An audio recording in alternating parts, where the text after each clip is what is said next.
What's up, everybody? It's Grim, your YouTube Wrestling Figures Heavyweight Champion, coming to you today with my Raw Roast reaction for the September 14th, 2015 episode where people are pissed. And why are people pissed? Because I guess the majority of you wanted to see Nikki Smella lose the belt to Charlotte so AJ Lee's record would not be broken.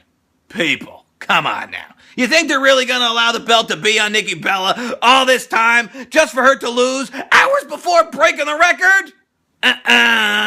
Think about it. They put this belt on the big-breasted Nikki just so she could beat AJ Lee because, you know, they're a bit bitter about it. Yeah, break that record. Get it off of AJ Lee. She wants to go fuck CM Punk, that prick who stabbed me in the back. Yeah. And you want to say it's vindictive? Sure, it's vindictive, but it is what it is. And, you know, I'm not going to shit on Nikki Bella. I like Nikki Bella. She is a Divas champion.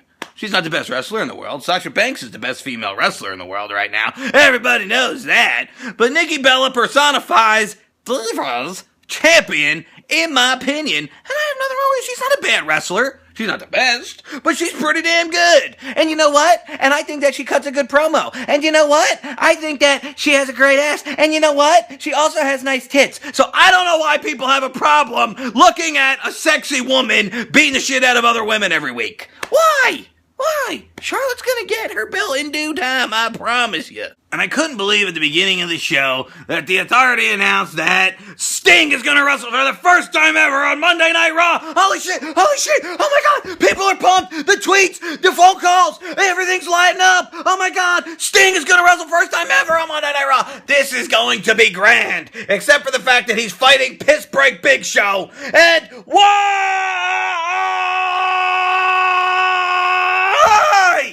why do we have to witness the shit show, shit the bed, once again on Raw, up against Stink? Nobody cares. Way too fucking deflate the balloon fuckfaces. Nobody wanted to see Stink versus Big Show 20 years ago. You know, and that was another thing. They're showing all these highlights of Sting. They're like, oh, when he fought Ric Flair at Starrcade, 1990. Do you realize that was 25 years ago?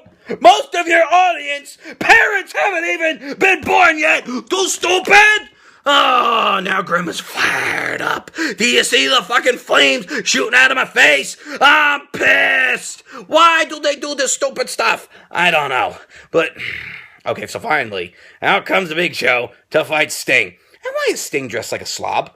This sumbitch looks like a backyarder. I mean, I have dudes show up in my backyard to wrestle looking better than this bastard. He's got face paint like a mime. Okay, he's always done that.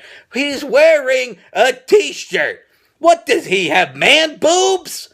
Let us see your tits. You're a man. It's okay. We've witnessed worse. Rikishi. I mean, seriously, what are you trying to hide there, Stink?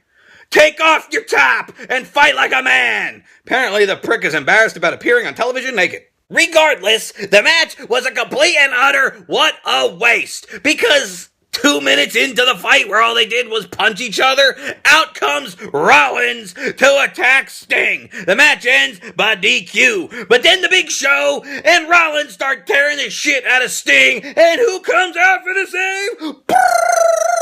Apple Juice! Everybody's favorite superhero, John Cena. Even though the fucker already fought earlier that night, which we'll get to. Out comes Super Cena to rescue Stink. And then, of course, the Authority makes a tag team match, playa. What the fuck, is he Teddy Long now? Apparently. Okay, so now we're going to have a tag team match, playa. And it's going to be Seth Rollins and the Big Show versus Super Cena and Stink. And of course, the good guys got to go over. Sting makes Rollins, the WWE and United States champion, tap out in 2 seconds to the Scorpion Deathlock Sharpshooter submission hold. And I'm like, oh, I get it now. I honestly thought that Sting might take the WWE Championship at Night of Cockwagons, but they had to give him a little bit of a token win, so he'll do the job at the pay-per-screw, because Sting, you're about to get pay-per-screwed. One of the segments that they built up to be one of the biggest was the season premiere of Miz TV. And I'm like, do I give a fuck? Not really. And then they're promising a huge guest. Brown-ass Blowman. That was the huge guest with the Wyatt family. The Wyatts are the big guest on Miz TV. Here I'm thinking Sting, Chris Jericho, Brock Lesnar. They completely fucking forgot about Brock Lesnar and The Undertaker. Just, we forgot that happened. Out comes Bray Wyatt and he's going, Miz, and the Miz is looking like a homosexual Sith Lord. But one of the funniest fucking things, the Miz finally asked Bray Wyatt, Bray, what do you want? And Bray looked like a deer in the headlights. He was like, a hug? I just need a hug, man. No, that's not what he said. But it looked like he wanted a hug. He looked all sad and shit for like 2 seconds. And I'm like, you ruined it. You ruined it. You need a hug, you bastard. And then all of a sudden, he's like, I want you to suffer, Miz. I want you to suffer, Miz. I want Roman Reigns and Dean Asshole to suffer, Miz. And then, of course, out comes Roman Reigns and can somebody please teach Roman Reigns how to cut a promo? I'm cutting a better promo sitting right here roasting Raw than this son of a bitch can speak on Monday Night Raw. Can somebody please teach this bastard how to speak? He's so boring. He's like, well, Bray, we're going to kick your ass because we found a third man. Gee, I wonder who the third man's going to be. Spoiler alert, Eric Rowan. Boring. The segment ends and the fuckers don't even fight. And then you know what else people were pissed about? For the second week in a row, Paige jobs to Sasha Banks. And I'm all for Paige jobbing to Sasha Banks. That's fine. But 2 weeks in a row, Paige lost last week. Paige should have got the win this week. That's how you continue a feud. Sasha's been dominant. There's no reason for these two camel toes to combat anymore. There's no reason. Sasha Banks ruled the feud. The New Day are historical. They are hilarious. They are so funny. I can't believe what a turnaround this team has done. 6 months ago, they were the piss break. I hated them. We hated them. We roasted them. But now I love them. These pricks are picking up instruments. Xavier Woods blowing the trombone. He's like...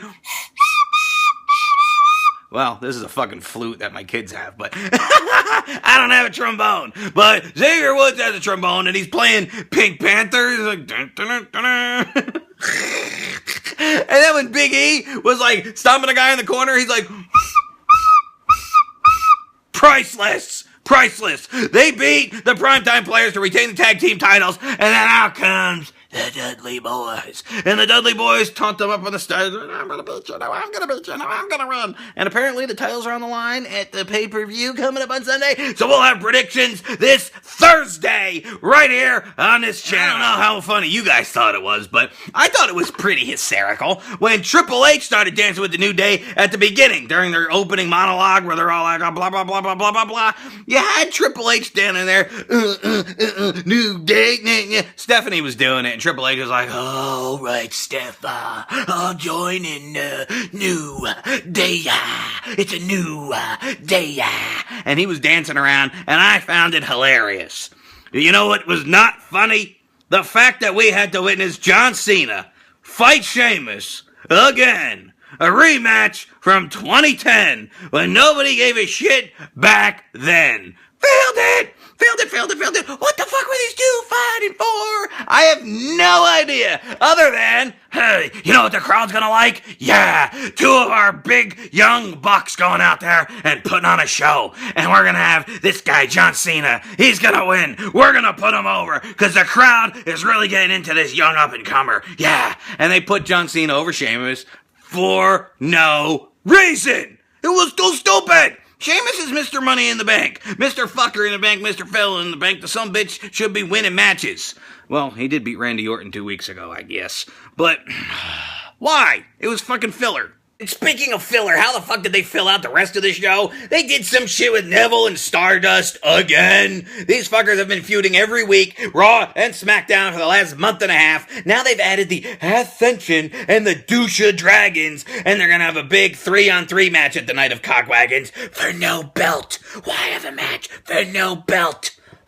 And then, of course, they had to continue the feud of Rusev versus Ziggler. So they had Rusev lose to Cesaro. I was happy to see Cesaro get a big win because he needs a big win. So Rusev does the job to Cesaro thanks to Dolph Ziggler distraction. And then Ziggler gives Summer Rae a gift, which made no sense. And then Rusev looked like he was about to have a domestic disturbance and beat the shit out of Summer Rae. And I thought that people needed to call the police because I thought that she was going to get that big schnoz of hers rearranged by his Bulgarian brute fist. I don't know.